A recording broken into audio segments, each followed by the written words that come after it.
உலகத்தின் எல்லா இலக்கியங்களிலும் மரணம் துன்பமாக பேசப்படுகிறது. ஆனால் உலகத்திலேயே மரணத்தை பெருமை என்று பாடியவர்கள் தமிழன் மட்டும்தான். உலகின் மாபெரும் தத்துவ அறிஞன். நீங்கள் ஆச்சரியம் பாருங்கள், தன் வாழ்நாளில் சாக்ரட்டிஸ் ஒரு வரி கூட கையால் எழுதியதில்லை, ஒரு வரி கையால் எழுதியதில்லை. ஆனால் தத்துவமாக சாக்ரட்டிஸ் சொன்ன வார்த்தைகளை அவனது சீடர்கள் கேட்டு வைத்திருந்து எழுதி வைத்தார்கள். ஒரு நரம்பு, அந்த நரம்புக்கு இடதுபுறமும் வலதுபுறமும் இருக்கிற பகுதியை வெட்டி அதை பயன்படுத்தி அதை எழுதுவதற்கு பயன்படுத்துவார்கள். பனை ஓலையின் மையத்தில் ஓடுகிற நரம்புக்கு இடதுபுறமும் வலதுபுறமும் இருக்கிற பகுதிக்கு தமிழில் பெயர் இலக்கு. இலக்கில் எழுதப்பட்ட இயமே இலக்கியம். சாக போகிறவன் நம்மை பார்த்து ஏன் வருந்துகிறான் என்று கேட்டால், உங்கள் தவறுகளை சுட்டிக்காட்டுவதற்கு, உங்கள் தவறுகளை சுட்டிக்காட்டுவதற்கு, உங்கள் குற்றங்களை உங்களுக்கு எடுத்து சொல்வதற்கு ஒரு நியாயத்தின் குரலை இல்லாமல் செய்வதால் நீங்கள் சந்திக்க போகிற இழப்பை நினைத்து உங்களுக்காக நான் வருத்தப்படுகிறேன் என்று சொல்லிவிட்டு மரணத்தை ஏற்றுக்கொண்டான். நண்பர்களே, மரணம் எல்லோருக்கும் வரும், சாக்ரட்டிஸுக்கும் வந்தது. உள்ளூர் செய்திகள் உங்கள் விரல் நுனியில் படிக்க பார்க்க பரவசப்படுத்துகிறது King 24x7 app. Download King 24x7. இந்த உலகத்திற்கு உயிர்கள் ஒரு நொடியில் 4 உயிர்கள் வருகிறது என்று சொன்னேன் பாருங்கள். 4 பாதையில் வருகிறது. 4 பாதையில் உயிர்கள் இந்த உலகத்திற்கு வருகிறது. ஒன்று கர்ப்பப்பையிலே இருந்து வருகிறது. அது விலங்கின் கர்ப்பப்பையாக இருக்கலாம், தாயின் கர்ப்பப்பையாக இருக்கலாம். அது சில வாரமாக இருக்கலாம், சில மாதமாக இருக்கலாம். ஆனால் ஒரு வயிற்றில் இருக்கிற ஒரு கர்ப்பப்பையிலே இருந்து அதில் கருவாகி உருவாகி உயிராகி வருவது ஒரு முறை. கற்பையிலே இருந்து வருகிறது உலகத்திற்கு உயிர் வருவது ஒரு வழி. இன்னொரு வழி முட்டையிலிருந்து வருவது. ஒரு ஓட்டிற்குள் திரவமாக இருந்து திரவம் பிறகு கருவாகி உருவாகி உயிராகி ஓட்டை திறந்து கொண்டு வருகிறது. இது 2வது முறை. 3 தாவரங்கள், விதை. விதையாக இருந்து மண்ணில் விழுந்து மண் தின்று மண்ணை தான் தின்று வெடித்து மண்ணை பிளந்து வெளியேறி வருகிறது. இந்த உலகத்தில் நாம் பார்க்கிற எல்லா தாவரங்களும் மண்ணிலே இருந்து விதையாக வந்தவை, விதையிலே இருந்து வந்தவை. 4வதாக ஒன்று இருக்கிறது, கருப்பையிலும் இல்லாமல் முட்டையிலும் இல்லாமல் மண்ணிலும் இல்லாமல் உயிர் பெற்று வருவதும். அது பூமியின் சூட்டில் பிறக்கும் உயிர்கள். மிகச் சரியான அழகிய உதாரணம் ஈசல். ஈசல் முட்டையில் பிறப்பதில்லை. ஈசலுக்கு விதை இல்லை. மழை பெய்த மாத்திரத்திலேயே மண்ணின் சூட்டில் ஈசல் பிறக்கும். பிறந்த ஈசல் பிறந்த 12 மணி நேரத்திற்குள் இறந்துவிடும். கிராமத்தில் பழமொழி சொல்லுவான். என்ன தெரியுமா பழமொழி சொல்லுவான்? பிறந்தது ரெக்கம் முளைக்குது, ரெக்கம் முளைச்சதும் சாக போகுதுன்னா. சாகிறதுக்காகவே ரெக்கம் முளைக்கிறதுக்கு. இப்படி 4 வழிகளில் இந்த உயிர் இந்த உலகத்திற்கு வருகிறது. ஆனால் உயிர் இந்த உலகத்தை விட்டு எல்லா பாதைகளிலும் போகிறது. எந்த பாதையில் போகிறது என்று நீங்கள் கண்டறியவே முடியாது. யாருக்கு எப்போது தெரியாது. இது ரொம்ப சிறிய உடம்பு. காலத்தருமன் வெட்டும் கட்டை, சதுர்முக திருமன் தைக்கும் சட்டை. பட்டினத்தார் பாடார், ஓட்டை வீடு 9 வாசல். நான் இதை விட உங்களுக்கு அழகிய உதாரணம் சொல்கிறேன். நான் படித்த புத்தகங்களிலே இருந்து சொல்கிறேன். உலகத்தில் எல்லா இலக்கியங்களும் மரணத்திற்கு அழுகிறது. உலகத்தின் எல்லா இலக்கியங்களும் மரணத்தை கண்டு அஞ்சுகிறது. உலகத்தின் எல்லா இலக்கியங்களிலும் மரணம் துன்பமாக பேசப்படுகிறது. ஆனால் உலகத்திலேயே மரணத்தை பெருமை என்று பாடியவர்கள் தமிழன் மட்டும்தான். தமிழர் மட்டும்தான். அதுவும் என்ன சொன்னான்? நேற்றிருந்தார் இன்று இல்லை என்னும் பெருமை உடைத்து உலகின்றான். நேற்று இருந்தார் இன்று இல்லை என்பது துக்கம் இல்லை, பெருமை. அதுவும் எப்படி? உறங்குவது போலும் சாக்காடு. தினசரி உறங்க போகிறாய் இல்லையா? அது வாழுகிற போதே தூக்கத்தில் நடக்கிற மரணம்ங்கிறான். விழிக்கிறாய் இல்லையா? அது வாழுகிற போதே நீ வாழ்வதற்கான அறிகுறி என்கிறான். எப்படி தூங்கினால் இறந்து போகிறாயோ, உறக்கம் மரணம், விழித்தல் பிறப்பு, உறங்குவது போலும் சாக்காடு, உறங்கி விழிப்பது போலும் பிறப்பு. யார்? வள்ளுவன். 2000 ஆண்டுகளுக்கு முன்பு. நேற்று இருந்தார் இன்று இல்லை, நெருநல் உளரொருவன் இன்றில்லை என்னும் பெருமை உடைத்து இவ்வுலகு. மரணம் துக்கம் இல்லை. ஒரு ராஜா, ஆனால் அது எப்போ துக்கமாகுது?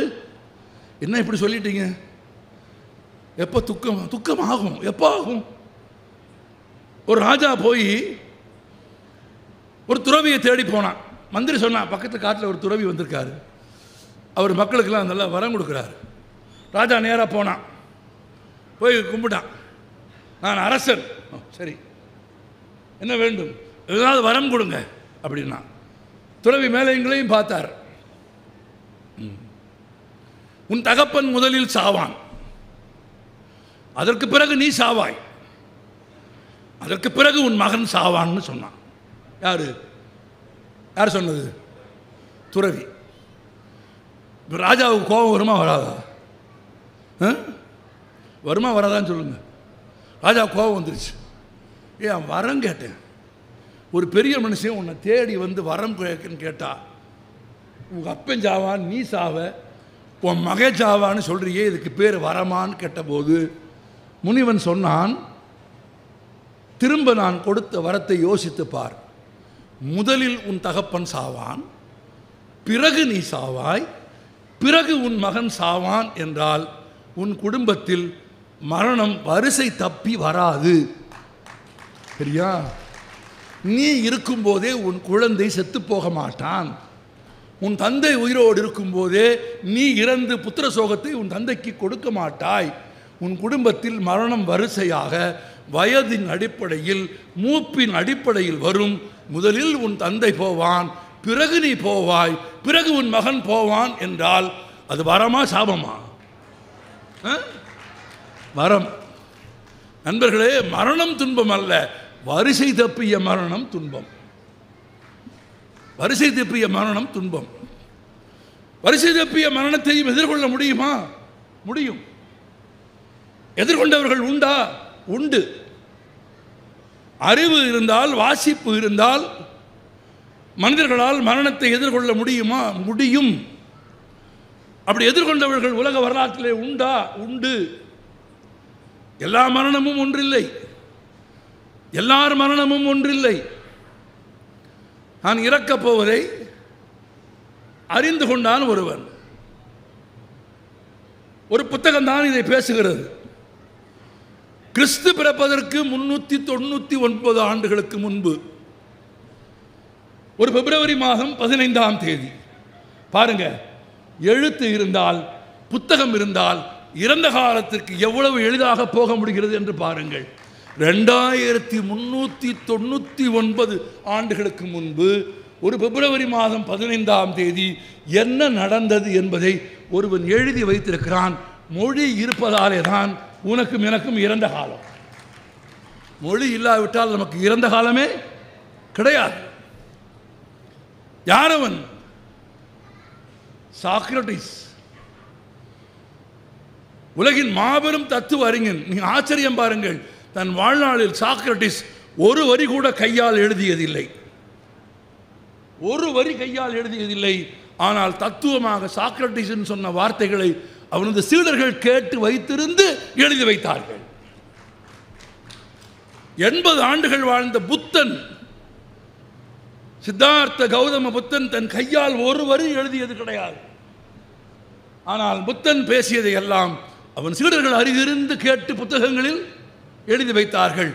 புத்தனின் கருத்துக்கள் அடங்கிய அகமே புத்தகம். ஆமா, புத்தக என்றால் அதுதான் அர்த்தம். முதல்ல புத்தனின் கருத்துக்கள் தான் எழுதப்பட்டுச்சு. இலக்கியம் இருக்குல்ல, அப்படின்னா என்ன பொருள்? இந்த உலகத்திலேயே எழுதுவதற்கு தேவையான பொருள் என்ன? காகிதம். காகிதம் எப்போது கண்டுபிடிக்கப்பட்டது? கிபி 3ஆம் நூற்றாண்டு கண்டுபிடிக்கப்பட்டது. முதலில் கண்டுபிடித்தது யார்? சீனர்கள். அதை யாருக்கும் தெரியாமல் ஒழித்து வைத்தார்கள் சீனர்கள். கொரோனாவை ஒழிச்சு வச்சது மாதிரி கிபி 8ஆம் நூற்றாண்டு வரையில் சீனர்களை தவிர வேறு யாருக்கும் காகிதம் தயாரிக்க தெரியாது. சீனாவிற்கு வணிகம் செய்ய போன அராபியர்கள் காகிதம் செய்யும் முறையை கண்டு வந்து உலகத்திற்கு கற்றுக் கொடுத்தார்கள். பிறகு 8ஆம் நூற்றாண்டுக்கு பிறகு 10ஆம் நூற்றாண்டில் 12ஆம் நூற்றாண்டில் ஐரோப்பாவில் காகிதம் வந்தது.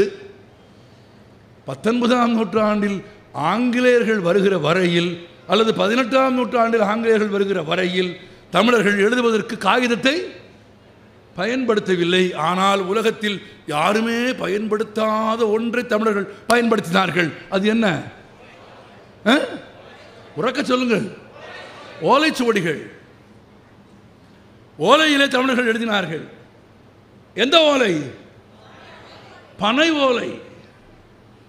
பனை ஓலையில் எழுதினால் அது எழுத்து நிற்கும் என்று கண்டுபிடித்தவன் யார்? தமிழன். அது மட்டுமில்லை, பனை ஓலையில் ஓரத்தில் எழுதினால் பனை ஓலையினுடைய ஓரப்பகுதிகள் வெப்ப காலத்தில் வெடிக்கும். ஒரு பனை மட்டை கீழே கிடந்துச்சுன்னா வெயில் காலத்தில் பார்த்தீங்கன்னா ஓரம் பூரா வெடிச்சு கிடக்கும். எனவே ஓரமான பகுதிகளை எழுதுவதற்கு பயன்படுத்த மாட்டார்கள்.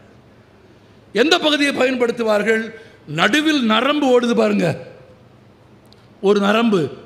அந்த நரம்புக்கு இடதுபுறமும் வலதுபுறமும் இருக்கிற பகுதியை வெட்டி அதை பயன்படுத்தி அதை எழுதுவதற்கு பயன்படுத்துவார்கள்.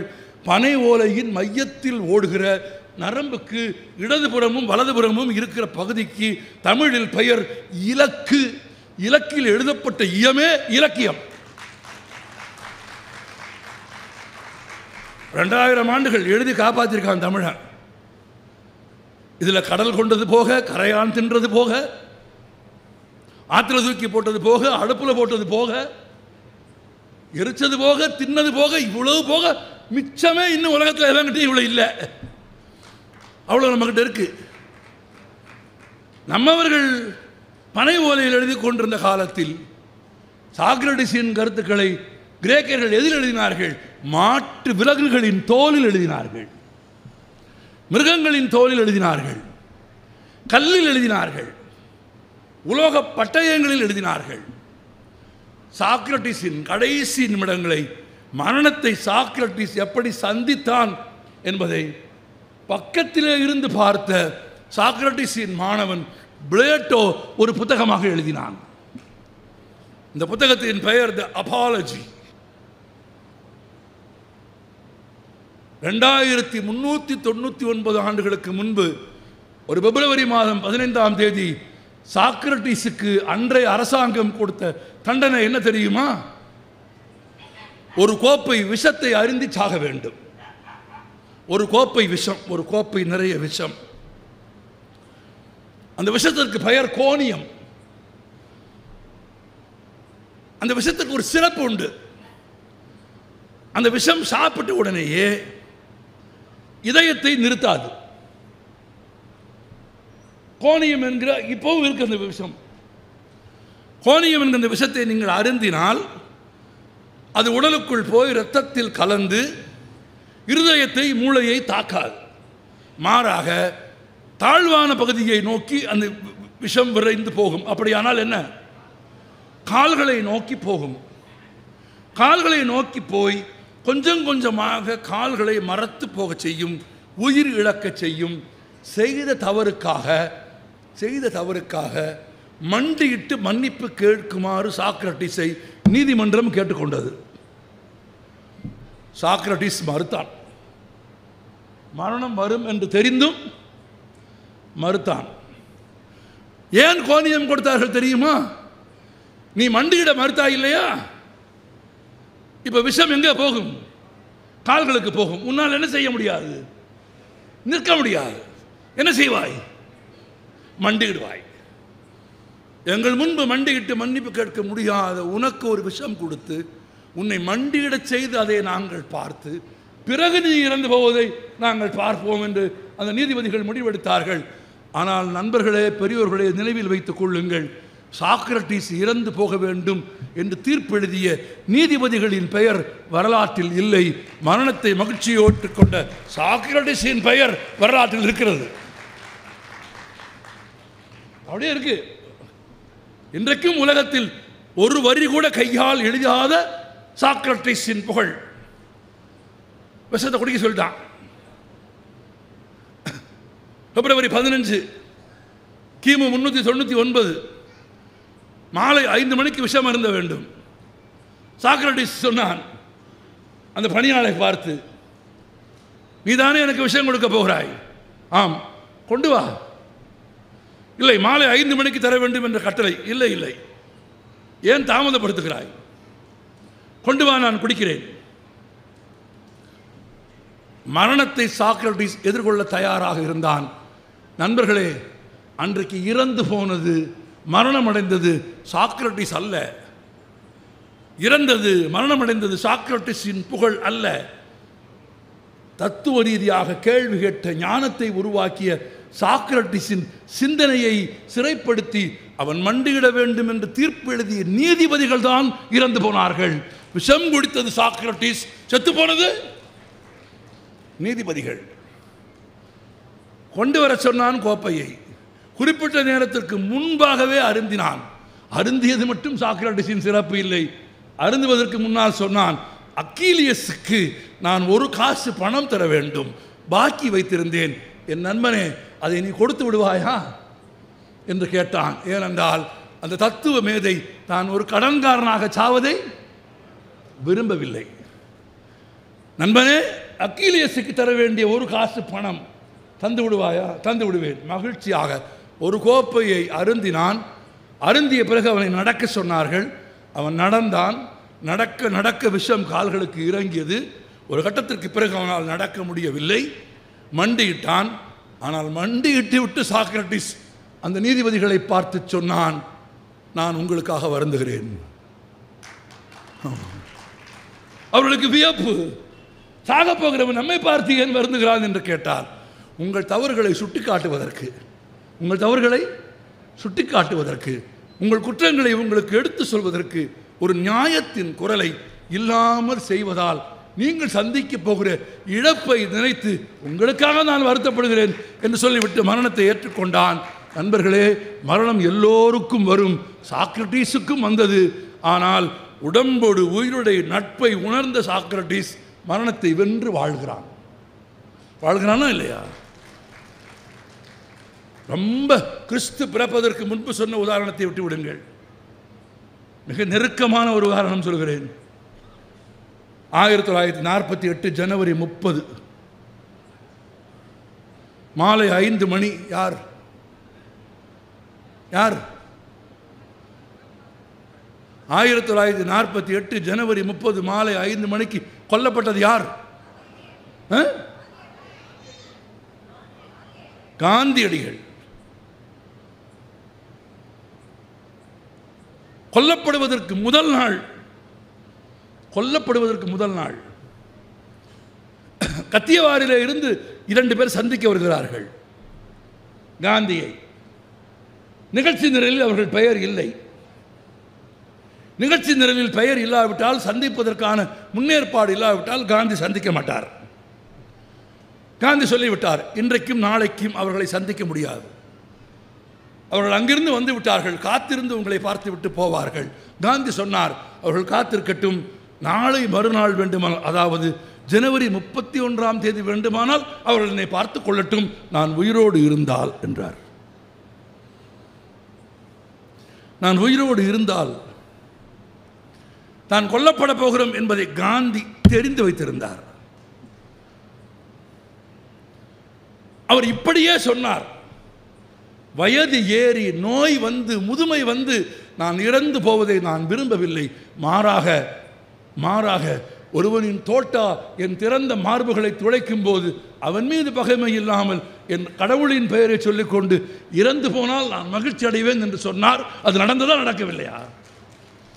அதைவிட ஆச்சரியம், 30ஆம் தேதி காலை, மாலை கொல்லப்படுவதற்கு முன்பு காலை அவரை சந்திப்பதற்கு நேருவின் சகோதரி வருகிறார், விஜயலட்சுமி பண்டிட். அவரோடு கூட ஒரு 4 வயது சிறுவன் வருகிறான்.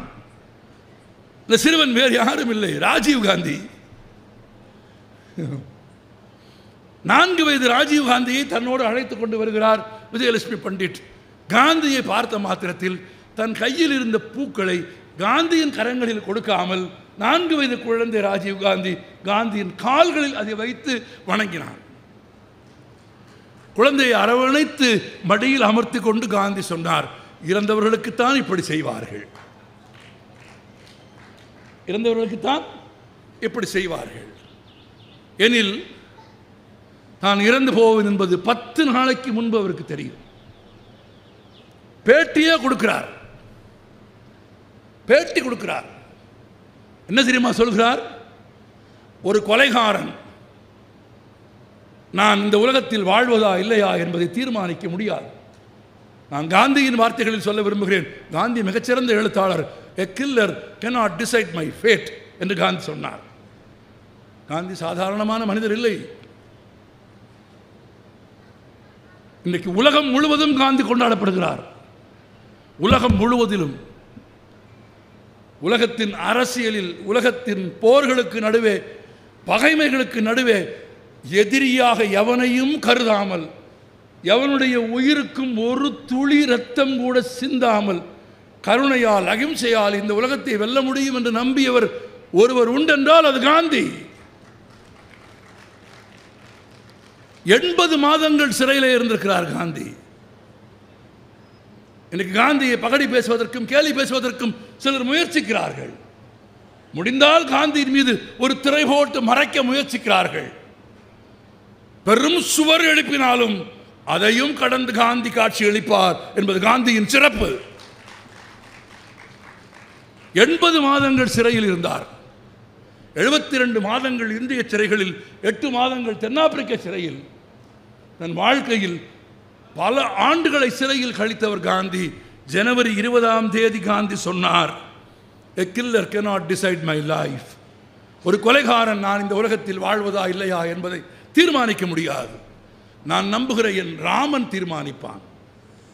My Ram will decide. நான் இந்த உலகத்தில் வாழ்வதா இல்லையா என்று நான் நம்புகிற என் கடவுள் ராம் தீர்மானிப்பான்.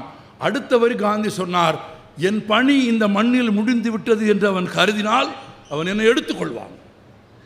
உள்ளூர் செய்திகள் உங்கள் விரல் நுனியில்.